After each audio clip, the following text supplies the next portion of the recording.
Fala moçada, tudo bem com vocês? Bem-vindos ao segundo episódio do podcast Além do Dinheiro. É muito prazer, se você não me conhece, eu me chamo Diego Rufino, eu sou mentor de planejamento financeiro e de investimentos. Eu ajudo famílias, famílias como a sua, a se organizarem, a construírem um planejamento de investimentos e assim poder viver os seus sonhos, seu sonho de aposentadoria, de viagem, enfim, o seu sonho alinhado aos seus investimentos. E aí hoje, no segundo podcast, conforme eu falei no primeiro episódio, se você não assistiu, se você não está entendendo o que está acontecendo aqui, eu te recomendo fortemente que você assista o primeiro episódio. E aí hoje, como eu disse lá no episódio anterior, eu quero conversar com vocês sobre o principal erro que eu vou colocar um quase, para não dizer que quase todo investidor brasileiro comete, tá? E eu digo isso com muita tranquilidade, porque é sempre quando eu começo a conversar com os meus mentorados, né, da minha mentoria de planejamento de investimentos, sempre quando eu começo a conversar com os mentorados para explicar para eles como funcionam os investimentos, como que eles vão estruturar a carteira de investimentos deles, esse erro aparece, tá? Então esse é o principal erro. E assim, eu vou trazer ali o erro, mais duas possibilidades. Hoje a gente vai conversar como que você pode evitar esse tipo de erro, né? Evitar esse tipo de erro. Então fica comigo nesse episódio. Deixe seu comentário se você está gostando, se está fazendo sentido, né? Deem sugestões para os próximos episódios, né? Nos próximos episódios, quero ver se eu já começo a trazer alguns convidados que estão conversando para sentar aqui comigo para a gente trocar uma ideia sobre comportamento, sobre planejamento, sobre investimentos, enfim, a ideia aqui é sempre a gente ir além do dinheiro, né? E nesse papo a gente poder discutir, crescer e entender um pouco mais sobre esse assunto que para mim é fascinante. Esses dias eu estava numa janta e aí comecei a conversar com uma pessoa, com um cliente, aí as esposas, não, deixa o Diego em paz, você já pergunta para ele a semana inteira. Eu falei, não, isso daí para mim quase que não é um trabalho, é uma diversão. Gosto muito, a gente falou sobre dolarização de carteira, investimento no exterior, que vai ser assunto para os próximos episódios do podcast. Mas você deve estar perguntando, tá bom, Diego, isso aqui virou um clickbait esse podcast, né? Você não fala qual que é o principal erro do investidor brasileiro. Gente, o principal erro do investidor brasileiro é seguir modinha, tá? É seguir modinha e já já eu vou desenrolar isso para vocês, mas é mais ou menos assim.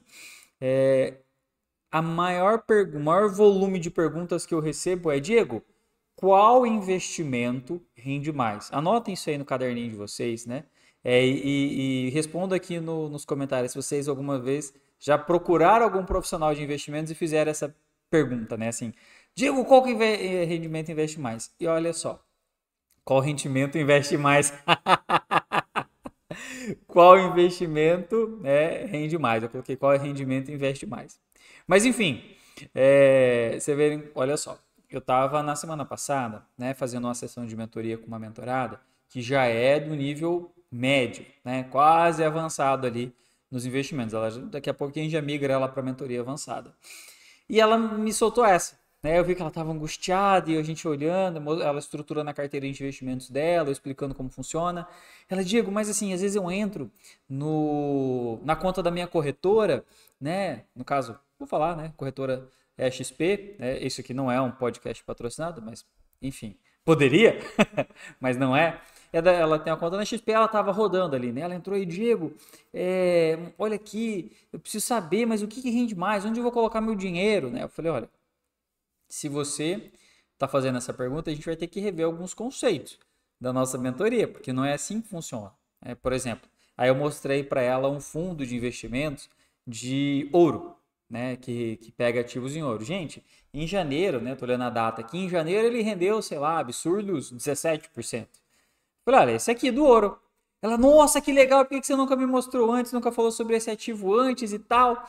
Eu falei, beleza, ótimo, agora olha os últimos meses. Ele, assim, no mês anterior ele tinha caído 23, negativo, né? Tava negativo 23. No outro, mais 15. No outro, depois caiu 12. Então, aí a pessoa, nossa, não, esse eu não quero, não. Falei, olha, você tá vendo o tamanho do problema de buscar exclusivamente rentabilidade? Né? E aí é o principal erro, é rentabilidade. E aí, esses dias, uma outra mentorada mandou mensagem, Diego, eu tava olhando minha conta do Itaú, e olha esse fundo aqui. Aí eu perguntei, pô, legal e tal, mas com base em que você acreditou que esse fundo fosse legal para sua carteira de investimentos? Ah lá, rentabilidade. Ele já mandou uma risadinha, kkkk. Gente, olha só. Por que esse é o principal erro do investidor?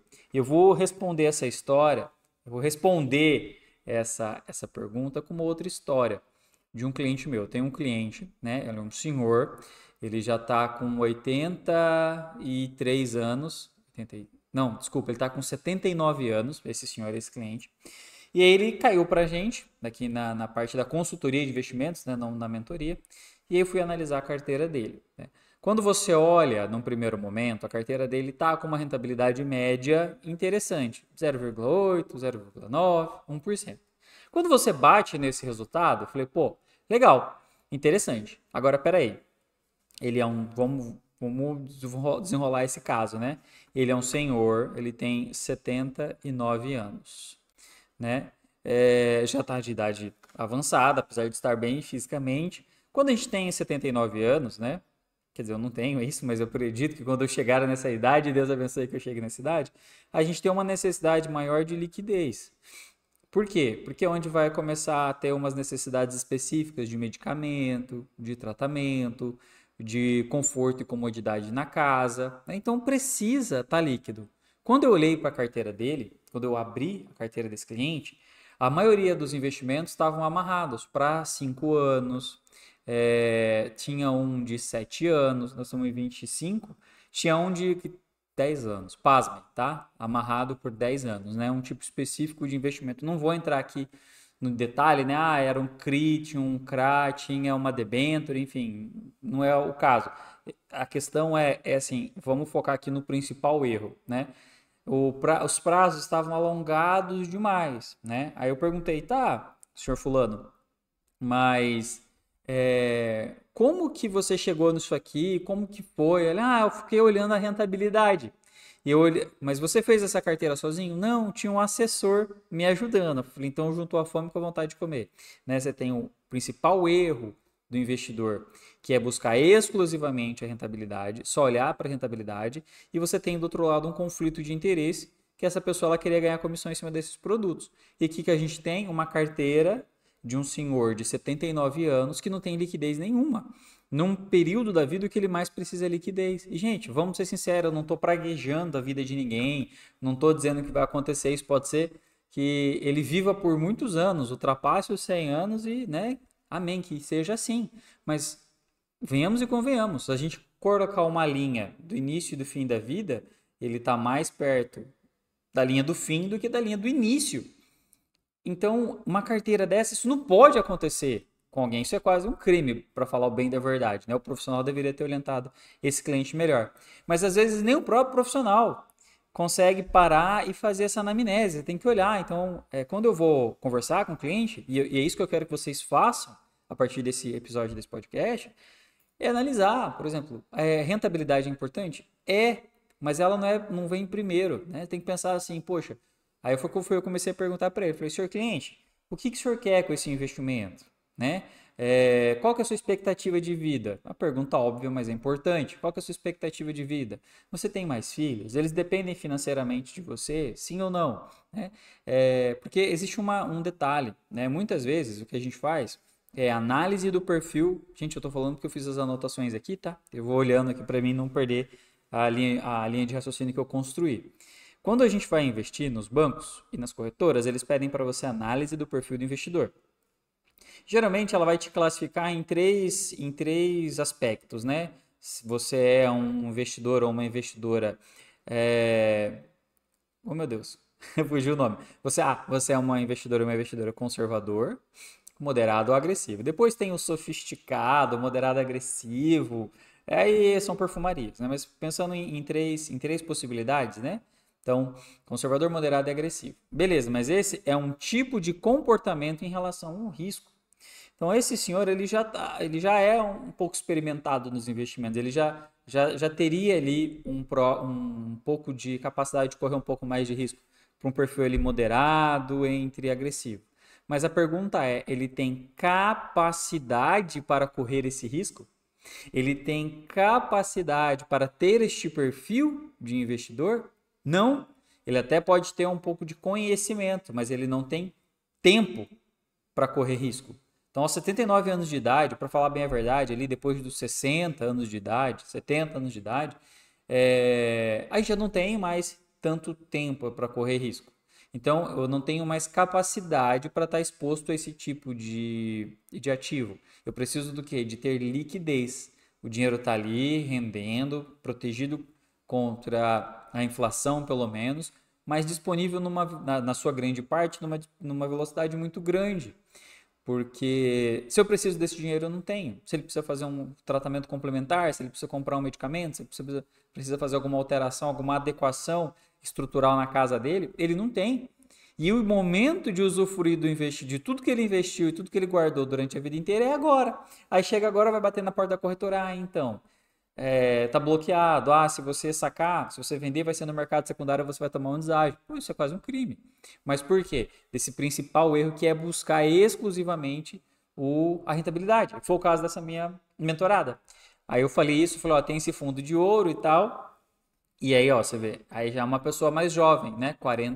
30 a mais, não tá nos 40 ainda, né? Poxa, tá estudando, começou com um perfil conservador e aí a gente evolui nos perfis a partir do momento que você conhece um pouco mais. Quase todo investidor ele começa conservador, né? Aí ela já é um perfil ali moderado, quase agressivo e ela tem capacidade, porque ela está buscando conhecimento e ela tem tempo para poder passar por uma baixa muito prolongada do mercado, passar por uma crise financeira, passar por um ciclo econômico, né? Então ela tem capacidade, né? E ela tem perfil. Ok. Aí sim a gente alongar os prazos, expor um pouco mais o risco, buscar renda variável, né? Mas sempre analisando o contexto, né? Então, é casado, tem filhos, né? A reserva de emergência tá ok, tem alguma outra renda, a família tem alguma outra renda, além da renda dos investimentos, né? Como que está a carteira? Está diversificada? Tem imóveis? Tem mercado financeiro? Tem, na minha região, eu estou em Nova Mutum, Mato Grosso, né? Aqui tem muito agronegócio. Então, é do agro? Não é do agro? Depende do agro, da sazonalidade do agro de alguma forma, né? Entendam, né? Quem não é do agro. Aqui na minha região tem dois momentos muito fortes, que é a soja e o milho, né? A safra de soja ali ela acontece entre outubro e fevereiro e depois vem o milho ali no meio do ano, tá? Então aí tem um período de entre safra, isso gera uma certa sazonalidade no nosso mercado. Então tudo isso tem que ser levado em consideração. Gente, o negócio é tão assim, tá? Que até a sua inclinação religiosa tem que ser levada em consideração. De repente você vai lá, ou, né, filosófica. Poxa, eu não sou 100% contra qualquer tipo da indústria armamentista. Pô, você não vai colocar na carteira desse cliente uma Forja Taurus, porque não combina com o objetivo. Então, esse é o principal erro de todo investidor brasileiro, quase todo investidor brasileiro, é ficar caçando rentabilidade. E daí isso gerou todo um contexto que eu me lembro muito bem da minha época de banco, pessoal, para quem não sabe, ano que vem eu estava fazendo as contas, ano que vem eu faço quase 20 anos, esse ano são 19, né? Ano que vem, 20 anos de quando eu comecei a trabalhar no sistema financeiro. Então, faz um tempinho já que eu navego nesse mundo aí de mercado financeiro. E isso eu posso afirmar, né? Infelizmente, os colegas, né, no banco, por não terem uma formação completa, por pela necessidade do próprio business, ou seja, eles são obrigados a serem generalistas, né? Porque ao mesmo tempo ele está te oferecendo um investimento, daqui a pouco ele está trocando uma senha, depois ele está pedindo um cartão e pagando um benefício. Então, assim, realmente não dá, não tem condição da pessoa ser um especialista na área. E aí o que ele faz, infelizmente? Ele vai, olha no sistema, filtra pela maior rentabilidade e oferece para o cliente, desconsiderando todo esse resto, tá? Então, se o mercado que vai te oferecer esse produto, ele não está preparado para fazer essa análise, você tem que estar. É por isso que você está aqui no podcast. Você tem que estar. Você tem que estar preparado. Você precisa fazer essa análise. Então, poxa, eu estou investindo para quê? Na verdade, eu estou trabalhando para quê, né? Já começa lá na fase do planejamento, né? O que eu quero para mim em 2025? Inclusive, nós estamos nos meses frutíferos para fazer isso, janeiro e fevereiro. Março em diante, gente, o bicho pega e não dá mais para pensar. Já fechou a janela. Então, assim, parem um pouquinho esse ano esse mês ainda, né, no mês de fevereiro, né? Hoje é o dia, tô gravando esse episódio dia 8 de fevereiro. Inclusive, fiquem alerta, sempre aos sábados, novos episódios do podcast, mas assim, para um pouquinho, o que que eu quero, o que eu fiz em 2024, isso é mais importante, o melhor jeito de você prever o futuro é olhar para o passado, o que que eu fiz em 2024 e o que que eu vou fazer em 2025. O que que eu quero para esse ano com relação à minha fé, à minha família, meu trabalho, meu bem-estar, ao dinheiro, né? São 5 pilares importantes no planejamento. Ah, vai, não estava no script, mas ó, anota aí. Se você quiser fazer o planejamento da sua família, né? Analise o que você quer fazer, poucas ações e nesses 5 pilares. Primeiro de todos, a sua fé. Tudo se constrói em cima dela. Segundo, família, né? Se você é casado, o pilar mais importante é logo em seguida é a sua família. Você vai construir todo o resto olhando para ela. Então, o outro pilar, trabalho. O que você vai fazer de trabalho para a sua família, para levar a sua família para o céu? Né? Depois, o seu bem-estar. É importante que você tenha bem-estar, saúde, que você consiga desfrutar da sua vida, né? Do seu trabalho, da sua família e levá-la para o céu. E por último, o dinheiro. Por quê? Porque ele permeia tudo. Né? Mas ele não pode ser o primeiro, ele tem que ser o último. Eu não posso, por exemplo, ficar maluco querendo fazer economias e buscar dinheiro e faturar mais e, por exemplo, chegar atrasado para a janta da sua casa, deixar a sua esposa de lado, deixar os seus filhos de lado. Ele não faz sentido nenhum, é um dinheiro que está sendo um tóxico para sua família. Então, só uma pincelada, tá? E aí, a partir disso, você vai traçar o seu objetivo para 2025. Traçou seu objetivo para 2025, aí você começa a pensar lá no último pilar do dinheiro nos seus investimentos. Então, beleza, o que eu vou fazer de trabalho? Ah, aqui nós vamos economizar tanto e agora a gente vai fazer um aporte, vamos definir um valor de aporte. Beleza, a minha reserva de emergência tá ok, ou seja, eu já tenho ali 3, 6 meses de dinheiro guardado, que se a nossa família ficar sem renda, eu vou usar esse dinheiro e não vou precisar mexer no padrão de vida enquanto eu tomo uma outra decisão profissional. Pô, tá legal. Pronto. Agora a gente vai olhar para o seu planejamento completo de investimentos mesmo. Poxa, quando você quer se aposentar, a partir de quantos anos você gostaria de tirar um pouco o pé do trabalho, né? Se pudesse, amanhã. Mas a realidade não é essa, né? A realidade é que hoje em dia a maioria das pessoas vai trabalhar por muito tempo, né? Vai continuar ativo economicamente. Esse cliente mesmo, né? O senhor cliente que eu falei de 79 anos, ele é ativo ainda, ele trabalha, ele tem renda, né? Mas já está perto de virar a chave e ele começar a viver do valor que ele investiu. Quer dizer, vai precisar se desfazer de alguns imóveis, né? Vou abrir um pouquinho a estratégia. Ele tem alguns imóveis, tem o que já estava para vender. Nós vamos orientar ele a vender esse imóvel para ficar mais líquido, colocar esse dinheiro em liquidez diária. Infelizmente, todos aqueles outros ativos que ele está blocado, que ele não tem como sair, vai ter que ficar, né? E ele ficar um pouquinho mais líquido para que isso gere uma renda passiva para que ele possa diminuir o volume de trabalho, à medida que ele vai fazendo outras estratégias que a gente traçou para ele. Então, mesma coisa para você na hora de fazer esse planejamento de investimento do seu ano, né? Então, poxa, eu vou pensar agora na minha aposentadoria. Com quantos anos? Poxa, eu tenho 40, né? Eu não. Eu tô chegando nos 30 e tal. Esse aqui eu pinto, tá? A barba, pessoal, que é para poder dar um pouco mais de credibilidade, entendeu? Eu pinto. E eu tenho, quantos anos eu tenho? Eu tenho 39, vou fazer 39 esse ano em abril, tá? Aceito presentes, fiquem à vontade para mandar.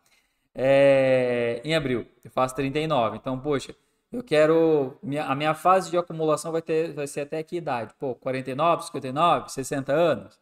Então, peraí, eu tenho mais 20 anos acumulando. Pô, 20 anos já é um período interessante, né? Eu tenho tempo, lembra da capacidade?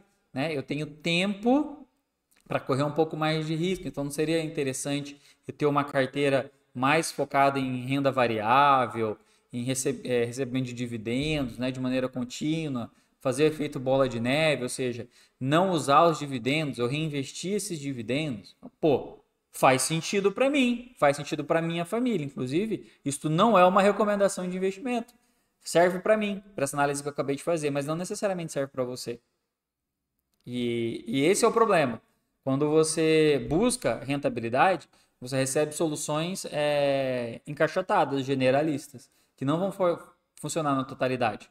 Né? E esse é o problema. E esse, de novo, é o maior erro do investidor brasileiro. Eu busco a rentabilidade, desconsidero toda uma anamnese, desconsidero toda a minha situação, todo o meu planejamento, às vezes nem faço planejamento. E aí, o que acontece? Eu começo a chegar no segundo ponto que eu queria conversar com vocês hoje. Eu começo a meio que viver de modinha, a viver de movimento de mercado. Eu não busco muita informação sobre o mercado, fico meio alienado, confio ali nas pessoas, no meu gerente, no meu assessor, e eu fico fazendo o quê? Se movimentando para lá e para cá, e sempre pegando quase que o pior momento dos dois. Dos dois o quê, Diego? O que você tá falando? Olha só. Nesse momento, 8 de fevereiro de 2025, nós temos uma taxa básica de juros alta. O nome dessa taxa é a Selic, né? A nossa taxa básica de juros está em 13,25. O que quer dizer isso? O custo do dinheiro no mercado brasileiro vai ser balizado por essa taxa, porque nós estamos vivendo um momento de política monetária contracionista, ou seja, o governo está usando, quando eu digo governo, leia-se Banco Central, Copom, Ministério da Fazenda, né? Ele está tirando o dinheiro do mercado para que as pessoas parem de consumir, a gente tenha que a nossa inflação ela arrefeça a partir da falta de consumo. A gente para de comprar, começa a pensar duas vezes se vai financiar aquele carro, se vai comprar aquela casa porque a taxa está muito alta, e eu vou diminuindo o meu padrão de consumo. Isso vai achar, como eu consumo menos, né? Eu leio-se, né? O Brasil como um todo, em tese, a gente consome menos e esses preços tendem a cair. Diego, não está acontecendo isso na minha casa. Beleza, é outra questão. Um dia a gente bate um papo legal sobre macroeconomia aqui, quem sabe até traz algum contato que eu tenha que possa falar até melhor do que eu sobre esse assunto. E aí, isso favorece o CDI, que é um principal indicador, indexador do mercado de renda fixa. É aquela hora que você vai escutar milhões e milhões de oportunidades, creme do verão falando que a renda fixa está pagando 1%, que a Bolsa de Valores nunca ganhou do CDI, é uns absurdos, né? E aí o que a maioria dos investidores faz? Investidores que não estão na minha mentoria, investidores que não assistiram esse podcast, que não se inscreveram no canal, que não vão acompanhar os outros episódios, que ele vai fazer? Ele vai se movimentar para renda fixa, ele vai levar quase toda a carteira dele para renda fixa.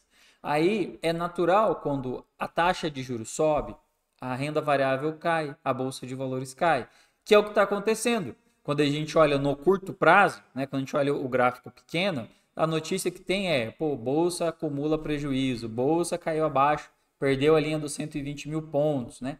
A ação das empresas estão caindo, porque esse movimento está acontecendo de ida para renda fixa. E aí todo mundo vai fazer o que nesse momento? Vai para renda fixa. Não, eu quero ganhar 1%, título do Tesouro está pagando IPCA mais 8%, que foi acontecer esses dias, pré-fixado a 14%, eu tenho que ir. E aí isso gera um gatilho mental, né? Como a gente fala aqui além do dinheiro, gente, finanças, né? Essa teoria do homos econômicos, ela caiu por terra faz tempo. Hoje a gente está nas finanças comportamentais. Então, tudo aquilo que envolve investimento, estratégias de investimento, estratégias de aporte, até estratégias para poder captar o seu dinheiro, elas são carregadas de comportamento, né? E essa câmara de eco que se forma em torno da renda fixa, então você abre um portal de notícias financeiras falando da renda fixa. Você abre um portal de notícias falando das oportunidades do Tesouro Direto. Você olha determinados profissionais do mercado, influencers, né, que estão aqui mesmo no YouTube falando que a bola da vez é a renda fixa. Isso gera uma câmara de eco. Você fala assim, peraí, o investidor, né, médio, que não entende e não está aqui com a gente. Ele olha para um lado, olha para o outro e fala, poxa, fulano de tal está falando que a renda fixa é o canal. O outro lá falando que é interessante. E aí você olha e fala, bom, 1% ao mês, lembra o principal erro? Ficar olhando só a rentabilidade e desconsidera todo o resto do contexto. Poxa, 1% por mês é massa. Eu vou atrás desse 1%. O que eu faço? Se eu tinha ações, né, se eu tinha fundos de investimento imobiliário, eu olho para o fundo de investimento imobiliário e falo, poxa, esse negócio aqui não está dando nada, né? O valor da ação está caindo. Eu olho lá para a performance da minha carteira, ela está negativa. Aí a pessoa faz o quê? realiza o prejuízo, porque até então era uma diminuição patrimonial, você tinha pedido valor patrimonial. Agora você vai lá e realiza o prejuízo, né? Assume aquela perda e leva para a renda fixa. Quando? Agora, que ela já está no ápice do ápice, alguns indicadores já começaram a dar sinais positivos e você não tem ainda uma janela tão grande para aproveitar durante muitos anos nessas condições. Ou acaba fazendo pior, né? Resgata, realiza o prejuízo na renda variável, aí busca operações e bloqueia o dinheiro.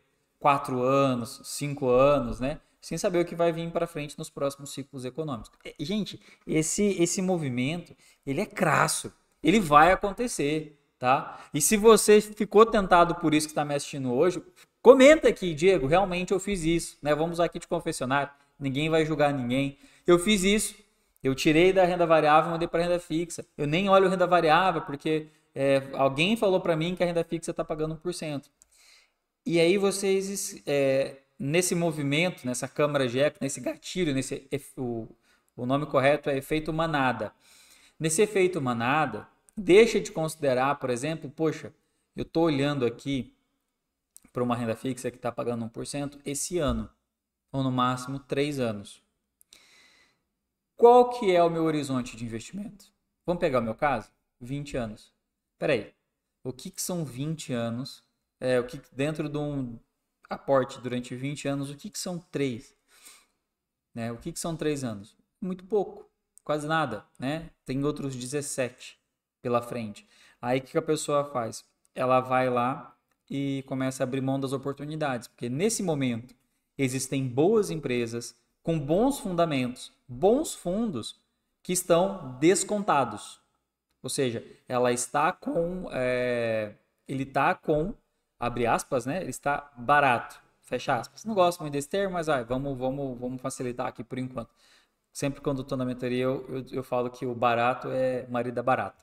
Tem que levar em consideração outros critérios. Mas existem boas empresas com bons fundamentos que, por conta desse movimento de taxas mais altas, no momento em que o dólar sobe, as taxas ficam altas, a renda variável sofre mesmo um pouco, elas estão abaixo do seu preço ideal, abaixo do seu preço teto, abaixo do seu preço justo. Então, o que a gente tem? Uma janela de oportunidade. E o que o investidor está fazendo? Indo para a renda fixa, sem olhar para a renda variável, sem olhar para a possibilidade que ele pode ganhar de renda variável. Vamos voltar para o meu caso? Tenho 20 anos de aporte. Aí eu pego, poxa, faz 3 anos que a Selic está, 2 anos que a Selic está subindo, eu vou pegar os meus investimentos, vou realizar o prejuízo, porque eu olho para renda variável, ela está caindo e vou jogar para renda fixa. Aí eu tento aproveitar uma janela de 3 anos na renda fixa, não aproveito a oportunidade da renda variável. Escreve o que eu estou dizendo. Sabe o que vai acontecer? Daqui 2, 3 anos, um ano, né, se Deus abençoar, a inflação vai arrefecer, o Copom, né, que é o Comitê de Política Monetária, vai começar a fazer o movimento de queda da Selic, a Selic vai começar a cair. Sabe quem vai começar a subir? Adivinha? É isso aí, a bolsa. Aí o que o afegão médio vai fazer? Vai correr para a renda variável. Por quê? Efeito de manada, você vai começar a ver notícias. Ação de tal empresa sobe 300%. Ação de XPTO sobe 12% no único pregão. Aí você vai começar a ver gente falando, ganhe dinheiro com ações, ganhe dinheiro com opções, ganhe não sei o que com... Aí é hora que o quê? Todos os preços já estão muito próximos da máxima, já estão muito próximos do preço-alvo, você vai lá e vai comprar as ações de novo. Aí o que acontece? Vem um novo ciclo financeiro, as ações baixam, e aí você bola nas costas de novo, começa a querer olhar para a renda fixa, porque não fala que renda variável é gangorra, né? Ah, tá, e a renda fixa subindo e descendo Selic não é não, né? Então, assim, aí eu vou... voltando para o meu exemplo, 20 anos, pego 3, jogo para renda, tiro quando estava na baixa na renda fixa, desculpa, na renda variável, levo para renda fixa, aproveito só 3 anos. Quando a renda fixa começa a não ser tão interessante, a renda variável dispara, eu vou lá, saio da renda fixa e levo para renda variável. E aí compro renda variável no alto. A gente está fazendo exatamente um movimento que nunca deve ser feito, que é tentar buscar, né, comprar na baixa e vender na alta. Tentar achar esse pico e esse vale é simplesmente impossível. A gente nunca vai achar nem o ápice e nunca vai achar o fundo total. Pode ser que depois caia mais, pode ser que suba mais. Agora, se eu tivesse olhado para a oportunidade de renda fixa, ajustado do máximo ali a minha carteira de reserva de emergência e continuado na renda variável e com novos aportes, eu vou aproveitando esse momento em que você tem a renda variável um pouco mais degradada, que você tem algumas oportunidades, janelas de oportunidade abrindo, algumas promoções, e eu fico esses 3 anos ali comprando, fazendo os aportes de maneira linear, certinho, né?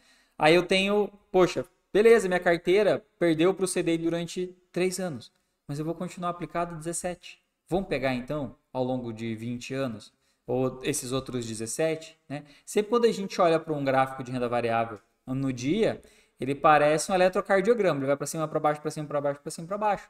Quando a gente estica o prazo e olha para 5, 10, 15, 20 anos, ele até pode oscilar, mas ele oscila com uma tendência de alta, né? Ele vai oscilando, mas ele vai subindo. E é essa a questão. Por um gatilho mental, né, de efeito de manada, de vem para cá, vai para lá, agora é renda variável, todo mundo renda variável. Agora é renda fixa, todo mundo renda fixa. Agora o creme do verão é fundo de investimento imobiliário, todo mundo fundo de investimento imobiliário, né? Então, as pessoas ficam o quê? Girando a carteira. Eu não preciso dizer que quem ganha com isso é o mercado, e não você. Porque você fica igual uma barata tonta, vai para lá, vai para cá, vai para lá, vai para cá. Agora o creme do verão é esse, agora o creme do verão é aquele, né? E não tem consistência na sua carteira de investimentos. É a mesma história da lebre e da tartaruga, né? Investimento, né? O poder de capitalização, principalmente no Brasil, né?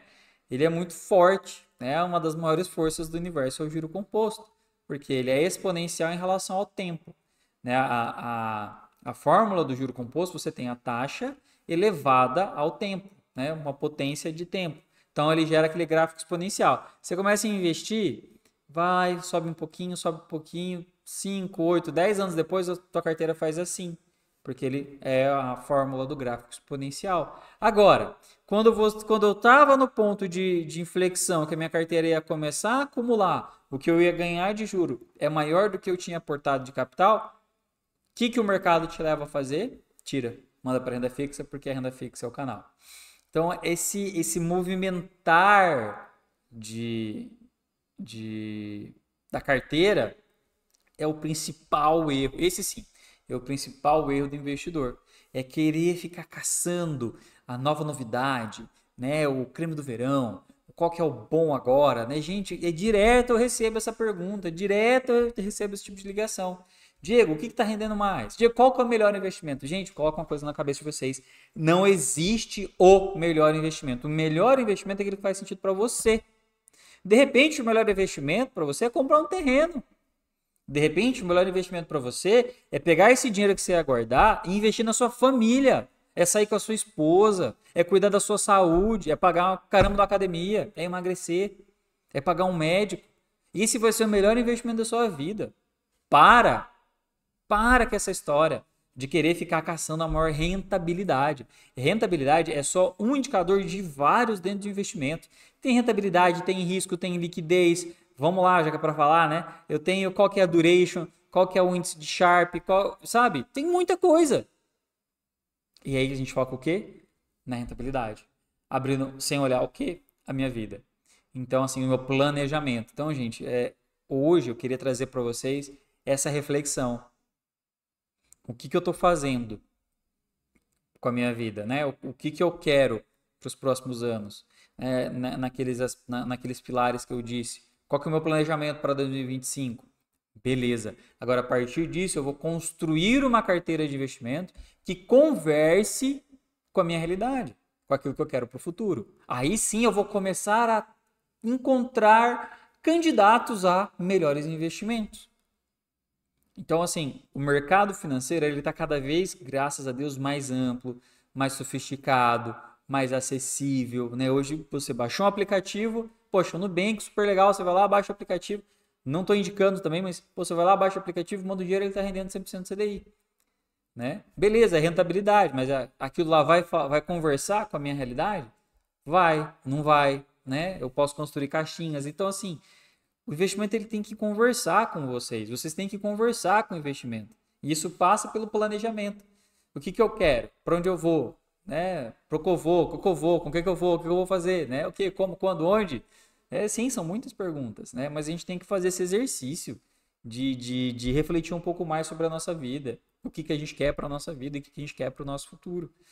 E parar de cair nessas porcaria dessas pegadinhas, de ficar olhando, né? O mercado agora não, Bitcoin agora, nossa senhora, Bitcoin é o creme do verão, o Trump assumiu, ela vai para $150 mil e eu quero ganhar dinheiro, né? Não sei, não sei se faz sentido para você, né? Depende do que você quer com esse dinheiro, o que você quer com sua vida, né? Você tem filhos, não tem filhos? Você é casada, solteiro, né? Tem filhos nesse casamento, tem filhos fora do casamento, né? Filhos anteriores, de outro relacionamento. Sabe, essas questões precisam ser levadas em consideração. E tudo isso, essa busca por rentabilidade, né? Essa necessidade, essa dor que dói quando você olha para a renda variável e o dinheiro está caindo, é o seu ego falando com você. Gente, entenda uma coisa. Patrimônio é ego.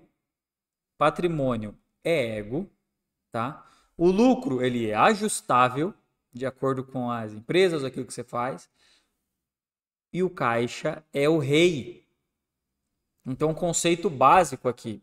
Quando você escuta uma notícia, a Amazon perdeu X bilhões de valor de mercado. Sabe o que vai acontecer no caixa da Amazon?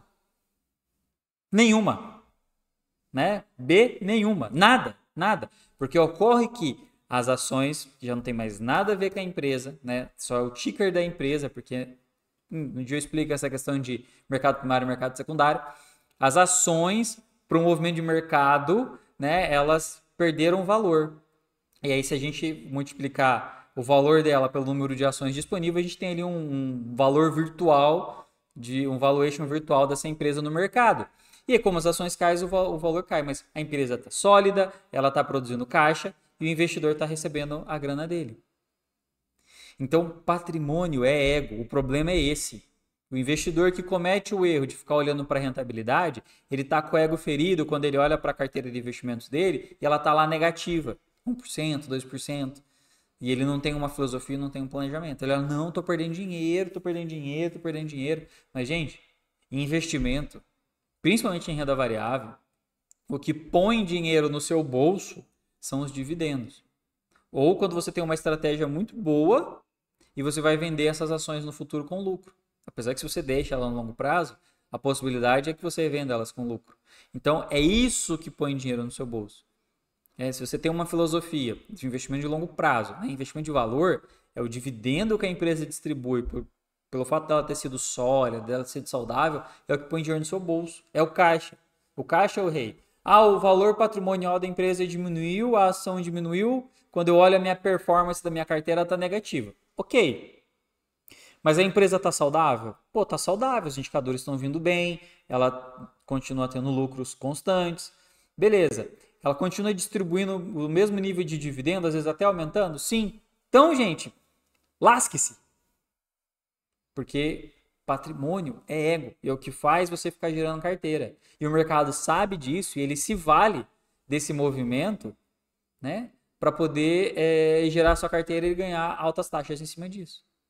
Então o mercado trabalha em cima da nossa falha de comportamento, nossa falha comportamental.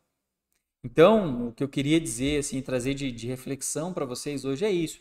Primeira de todas, né, o que você vai fazer em 2025? 26, 27, 28. Qual que é o seu planejamento em relação à sua fé, seu trabalho, sua família, seu bem-estar e seu dinheiro? Feito isso, defina a regularidade dos seus aportes. Aportes regulares, no longo prazo, são muito mais efetivos do que a rentabilidade. A rentabilidade pode oscilar no meio do caminho, mas se você faz aporte regular, isso vai achatar os preços médios, vai fazer empilhar os seus aportes, vai fazer empilhar o seu dinheiro e você vai aproveitar a maior força do mundo, que é o juro composto, né? Então, voltamos lá no seu planejamento de dinheiro. Qual que vai ser o seu aporte? Qual que vai ser o dia do aporte? Beleza. Aí sim você começa a olhar para uma construção de uma carteira mais efetiva e parar de ficar olhando para a modinha. Não, agora é isso, agora é aquilo. E escreva o que eu estou dizendo, né? Um dia ainda vou recuperar esse podcast num futuro não muito distante, para dizer, olha, viu? Eu avisei. Agora a bolsa começa a subir, a taxa Selic começa a cair e vai ter um movimento contrário, de sardinha, que é o que a gente chama, entrando no mercado de renda variável, no topo. E aí vem o tubarão, faz o quê? Come a sardinha. Né? Então, não sejamos sardinhas. E esse é o principal erro do investidor. Né? Então, é isso. Vocês precisam aí de 3 coisas de estarem atentos.